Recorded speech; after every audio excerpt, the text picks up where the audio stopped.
जय माता दी, जय मां कामाख्या। सभी हिंदू सनातनियों को देवराधा ट्रस्ट की तरफ से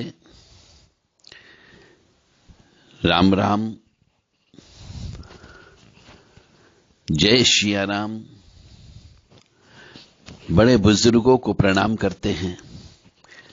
जो हम उम्र हैं उन सबको राम राम करते हैं और छोटे हैं उनको हम स्नेह करते हैं। सबको आशीर्वाद। प्रश्न यहां पर आया है कि हम अपनी कुल देवी को कैसे प्रसन्न करें, कुल देवी का पता कैसे करें। अधिकांशतः हिंदू सनातनियों की यह बड़ी समस्या है, जिसकी वजह से कुल देवी नहीं मालूम होने की वजह से, कुल देवता मालूम नहीं होने की वजह से उनके घरों में अब जो तीसरी पीढ़ी आ गई है उनके विवाह नहीं हो रहे हैं और बच्चे पैदा नहीं हो रहे हैं। यदि उन्हें जैसे तैसे विवाह कर भी लिया तो किसी विधवा स्त्री से विवाह किया, किसी तलाकशुदा स्त्री से विवाह किया, या फिर ऐसी स्त्री से विवाह किया जिसका विवाह ही नहीं हो रहा था, उसके साथ कंप्रोमाइज करते हुए पूरी जिंदगी उसने भी गुजारी, इनने भी गुजारी और 40-45 साल की उम्र में विवाह किया। अब बच्चे कहां से पैदा हो? तो बहुत बड़ी समस्या ये हिंदुस्तान में आजकल हिंदू सनातनियों के साथ देखने को मिल रही है कि एक तो विवाह नहीं हो रहा है, या लड़कियां विवाह नहीं कर रही है, और कई बार लड़के भी विवाह नहीं कर रहे हैं क्योंकि उनकी जो शारीरिक भूख है उसकी आवश्यकता की पूर्ति होती जा रही है। कुछ लड़कियां और लड़के कैरियर कॉन्शियस हो गए, इस वजह से भी विवाह नहीं कर रहे हैं, और बहुत से लड़के लड़कियों को बच्चों से एलर्जी होने लग गई है। और इन सब का कारण है एकमात्र कुल देवी देवता और पितृ देवता को नहीं मानना। कामाख्ये वरदे देवी नीलपर्वतवासिनी तम देवी जगत माता योनि मुद्रे नमस्तुते। कामाख्ये काम संपन्ने कामेश्वरी हर प्रिय काम नाम देहि में नित्यम कामेश्वरी नमस्तुते। कामदे काम रूपस्ते सुभगे सुर सेविते करोमि दर्शन देव्यम सर कामार सिद्धयेत। तो कुल देवी को कैसे प्रसन्न किया जाए? क्योंकि एक तो आप बहुत से मनुष्य आज के जमाने में हिंदुस्तान में इंग्लिश मीडियम से पढ़ रहे हैं। उनके माता पिता ही उन्हें हमारे धर्म, संस्कार, संस्कृति, परंपरा, रीति रिवाज से स्वयं काट देते हैं, उनके भाग्य को काट देते हैं।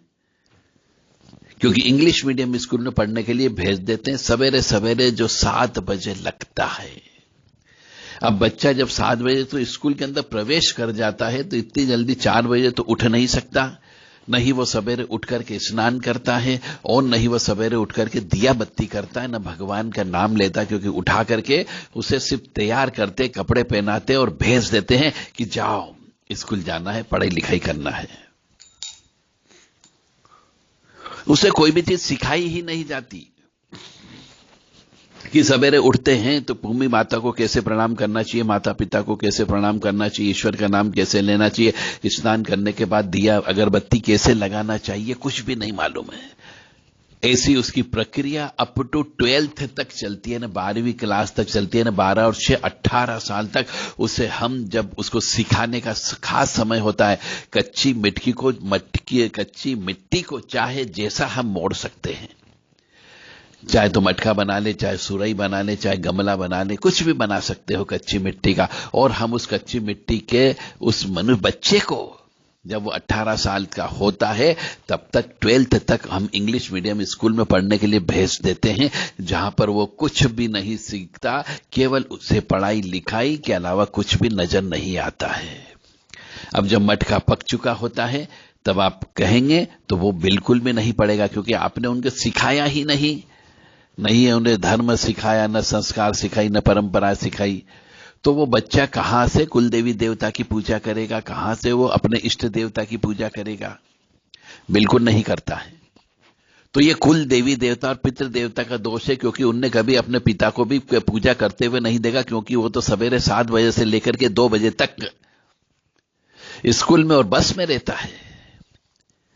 न उसने अपनी माता को कभी पूजा करते हुए देखा, न पिता को पूजा करते हुए देखा, न कभी घर के अंदर हवन होते हुए देखा। तो उसके अंदर वो संस्कार आए ही नहीं जो हिंदू सनातन धर्म की रीढ़ की हड्डी है, कि रोजाना घर में दीपक लगाना, अगरबत्ती लगाना, धूप बत्ती लगाना, गाय के सूखे गोबर के ऊपर घी शक्कर डाल के जलाना, ओम नमो भगवते वासुदेवाय का जप करना, ये सब चीज वो देखता ही नहीं है। तो कुल देवी देवता के पूजन अर्चन नहीं करने की वजह से ही और पितरों को तर्पण पिंडदान नहीं करने की वजह से कुल का नाश हो जाता, यह सत्य है। तीसरी पीढ़ी कह लीजिए आप, अभी तो एक पीढ़ी ऐसी है जिनने फिर भी कुल देवी देवता की कभी पूजा की होगी, यदि मालूम होगा तो।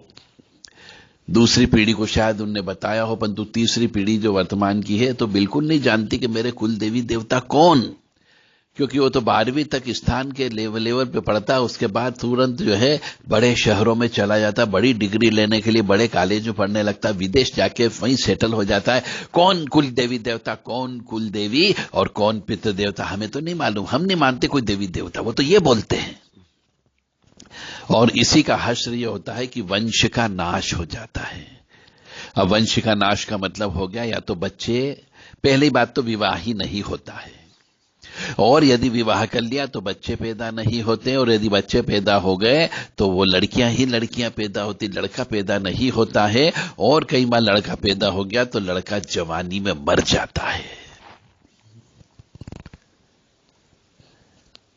क्योंकि विवाह के बाद भी कुल देवी देवता की पूजा करने का नियम है।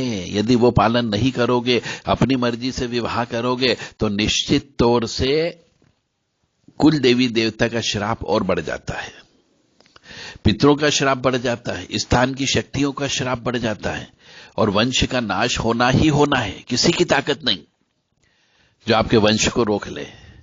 तो आज के जमाने में जो सबसे बड़ी समस्या है, कुल देवी को कैसे प्रसन्न करें, कैसे पता करें कि हमारी कुल देवी कहां है। जब उनको विवाह योग्य हो गया, 35 साल के हो गए, 40 साल के हो गए, अब उनको किसी ने बोला कि साहब तुम्हारी कुल देवी नाराज है, वो कहता कुल देवी में प्रसन्न करूं तो कैसे करूं।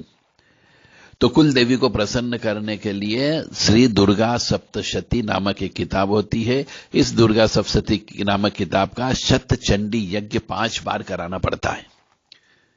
नवरात्रि में 5 बार शतचंडी यज्ञ विधि विधान से करवाइए, कन्या पूजन करिए। ऐ गिरि नंदिनी नंदित मेदिनी विश्व विनोदिनी नंदनुते, गिरिवर विंध्य शिरोदिनी वासिनी विष्णु विलासिनी जिष्णुनुते, भगवती है शिति कंठ कुटुंबिनी भूरि कुटुंबिनी भूरि कृते, जय जय है महिषासुर मर्दिनी रम्य कपर्दिनी शैलसुते। ये वाली स्तुति जो है पूरी 18 ऋचाएं हैं, 72 लाइनें हैं। जो मनुष्य 5 शतचंडी यज्ञ नवरात्रि में कराता है, और ये देवी पुष्पांजलि स्तोत्र का रोजाना मां भगवती के अखंड ज्योत के सामने पाठ करवाता है, उसको कुल देवी की कृपा प्राप्त हो सकती है। इसके अलावा कोई दूसरा चारा नहीं है कि आपको आपकी कुल देवी पता चल जाए, क्योंकि जब आपने 1 पीढ़ी, 2 पीढ़ी, 3 पीढ़ी से कुल देवी देवता की पूजा नहीं की है, तो शायद आपको और आपके परिवार वाले को, किसी बड़े बुजुर्ग को भी मालूम नहीं होगा कि हमको मालूम ही नहीं कि हमारे कुल देवी देवता कहां है। रोजाना दुर्गा सप्तशती का पाठ करें जितना हो सके, और कोई भी अदृश्य शक्ति, पराशक्ति जिसको बोल सकते, जो प्रकृति है, देवी रूपा है, चाहे काली मां हो, देवी दुर्गा जी हो, उनके सामने आटे के 11 दीपक लगाना प्रारंभ करें घी के। जय माता दी।